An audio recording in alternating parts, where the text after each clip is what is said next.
Ariel Helwani for MMARated.com, being joined by Scott Hands of Steel Smith. And Scott, Saturday night, you get another shot at Robbie Lawler. We're just a couple of days out. How you feeling? I feel great. I'm right on weight. Been working on some new things, so I'm excited for this fight. I remember looking at you in the post-fight press conference on your May 31st bout.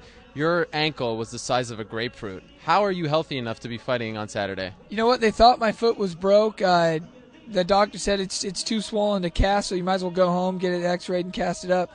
Went home. It wasn't broke. Took about a week off. I started running about a week later, and started kicking on it about 2 weeks after that. So it's actually 100%. It feels better than my other foot.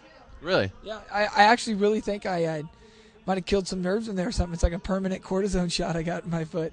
So, yeah, it doesn't bother me at all when I'm kicking. All right, well, that's good to hear. And obviously that bout ended in a little controversial fashion with the poke in the eye. What exactly happened? Can you clear it up to us? Did you tell them that you couldn't continue, or was there a misunderstanding between you and the doctors? It was a misunderstanding. I knew to be careful with my words. I did say, give me a minute, I'll be fine. I don't think the doctor knew what she was doing. She was looking in the wrong eye and this, that, and the other. And she said, yeah, if he can't see now, he's not fighting. Called the fight. So it's pretty disheartening when you're in there in a war like that, a good fight, and have it stop like that. Were you concerned, because that was a huge fight for you? Obviously you're on CBS, but still getting the title shot facing a guy like Robbie Lawler. Were you concerned that you had lost your chance to really make a mark in the sport when all that was going down in the moment?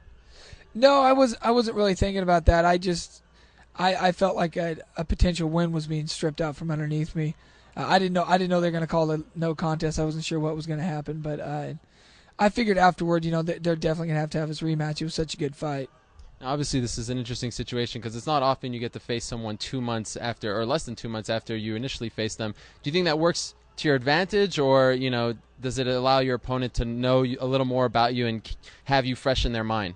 I think it could be an advantage or disadvantage for both of you. For me, it's an advantage. I made a lot of mistakes in that fight that I needed to improve on, and I think Lawler fought a smart fight. I don't see why he would fight much of a different fight. So I'm the one that's going to improve as a fighter, so I think it helps me out. What's the biggest mistake you think you need to improve on Saturday? Not getting hit so much. I quit using my head to block punches, but just movement and set stuff up.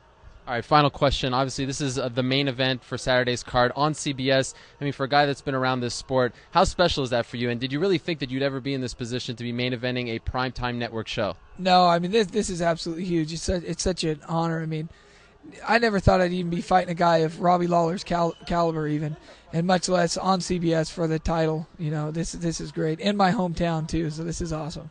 All right, well, this Saturday night from the Stockton Arena, Scott Smith against Robbie Lawler for the Elite XC middleweight title. Best of luck to you, Scott. Great, thanks a lot.